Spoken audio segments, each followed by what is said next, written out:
Joining us now, former Secretary of State to President Bill Clinton, Madeleine Albright. Her latest book is entitled Hell and Other Destinations, a 21st century memoir. We'll talk about that in just a moment. It's wonderful to have you on the show. I really appreciate it. I guess first we'd like to ask, Madam Secretary, if you could give us your reaction to what went down in Lafayette Square. Well, I have to say I was totally stunned. Obviously, that I am somebody that has been to Lafayette Square many times, and I really do think we are in a crucial moment in terms of seeing troops take out after people that were freely demonstrating and expressing what Lafayette Square is about. The opportunity to state views, to differ, to talk about democracy. And so I thought it was one of the most stunning and abhorrent things that I've seen in a very long time, and leads to many, many questions about why it happened and what the effect of it will be. You, Madam Secretary, you wrote, of course, your last book was Fascism, a Warning. What you saw in Lafayette Square, does that make you fear that the president's instincts may be edging closer towards fascism? Well, I'm very worried about the use of violence and the kinds of things that are being said about those with whom you disagree, and a president who thinks that he's above the law and maligns the press. I do think that President Trump is the most un-American, undemocratic president in American history.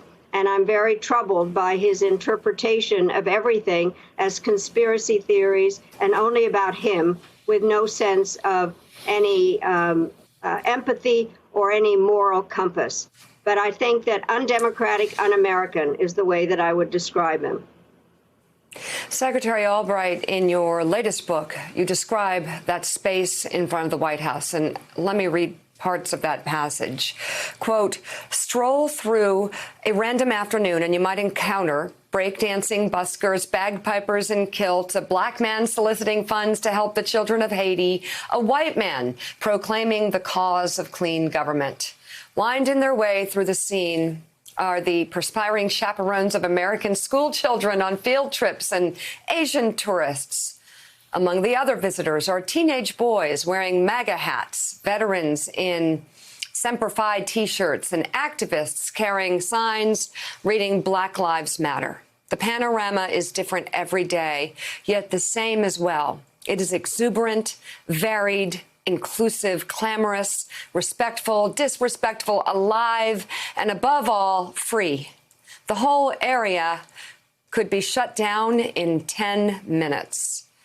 And I guess the fear of that panorama, that freedom being taken away is one of the worst offenses perhaps we have seen in this entire presidency?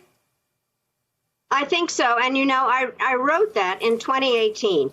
And I have always loved Lafayette Square because in so many ways it is the exemplification of our freedom. There are statues there to foreigners, military people who helped us to get a democracy and keep it.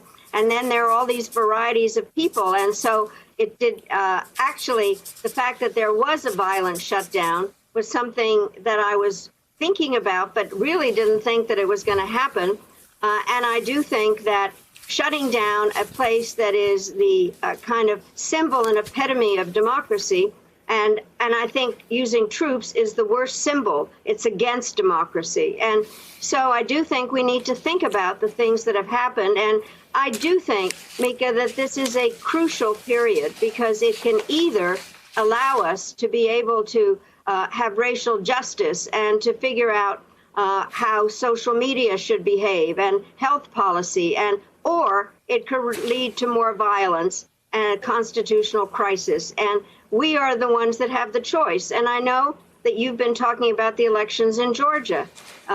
Democracy is not a spectator sport. The election and voting is an essential part of it. And the warnings that come out of what happened in Georgia is something that we all have to take very, very much into mind, because this is a crucial period where we can go either way. And I am an optimist. as you know, but I do worry a lot. And so I'm going to keep speaking out about the warnings that are out there when a place identified with democracy and free speech is shut down. That is a very strong warning. Willie. Secretary Albright, it's Willie Geist. Good to see you this morning. You've spent your life traveling the world and thinking about the world and working with world leaders. And we've seen these protests for a man who died under the knee of a police officer in Minneapolis, Minnesota, filter out into the streets of cities around the world, from Paris and Amsterdam to Nairobi and Tokyo. It's been all over the world. So what are you seeing around the world, not just in the United States, reflected? What are all those people out in the streets for someone who died in this country? I think it is really very moving and remarkable the way that the whole message of George Floyd has come through, and the various demonstrations that have happened in the United States as a result of it. I think you know, I'm a refugee. I came to this country when I was 11 years old, and nothing made me prouder than to be able to sit behind a sign that said the United States. I don't want to be mortified or embarrassed by the behavior of the United States, and trying to explain to people what happened here, and that this is not the direction that we're going to go in, and that we have an opportunity to really restore our reputation in terms of being a country that believes in democracy, that believes in reform, that believes in free speech. And I am very glad that other countries are noticing it because it is more than an embarrassment to the United States. We have to change. We have to be true to what America is really about: diversity, freedom, freedom of speech. Madam Secretary, Jonathan Lemire with the Associated Press is with us, and he has a question for you. Jonathan. Madam Secretary, we of course know what happened in 2016 with Russia's election interference. There has been reporting now about Russia and other countries trying to stir trouble online, both in terms of America's response to the coronavirus pandemic, but of course also these unrest we've seen in the streets the last couple of weeks during these protests. How concerned are you? We're now under 5 months into the election that we will see again a disinformation campaign, a meddling campaign from Russia or anywhere or another nation. And do you have any confidence at all this administration will do anything to stop it? I am very concerned about it because they really have the capabilities to do it. They have been doing all these things. And then I'm assuming that the very crazy tweet that came yesterday about the fact that the man in Buffalo was part of some conspiracy was something that I've heard comes from outside interference. And it means that we have a president at best gullible or complicit in spreading some of the lies that are going on out there. And I do think that we have to be very, very concerned. I think also we need to work more with the states in order to make sure that these kinds of things are not going to happen in the next election. I know we always say this is the most important election ever. This one actually is. Because it could be a watershed time, and I think that we have to make sure that it is not interfered from outside. It is our responsibility to make sure it doesn't happen. But I am worried.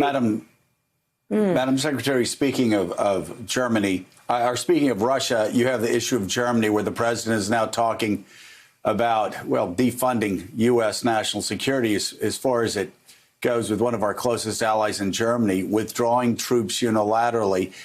Speaking of Russia, how big of a win is that for Vladimir Putin? How much does that play into Vladimir Putin's hands? It plays totally into Vladimir Putin's hands. And by the way, one of the expression in communist theology is how to use a useful idiot. I don't have to go further in explaining that.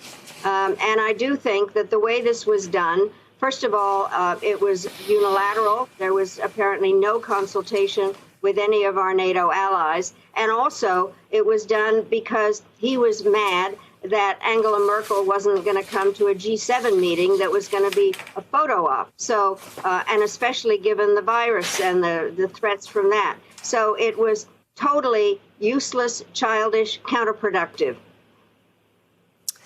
All right, former Secretary of State Madeleine Albright, my gosh, it's so good to see you. And I look forward to moderating a very special conversation with you and Angelina Jolie later this month for your organization, the National Democratic Institute, the NDI.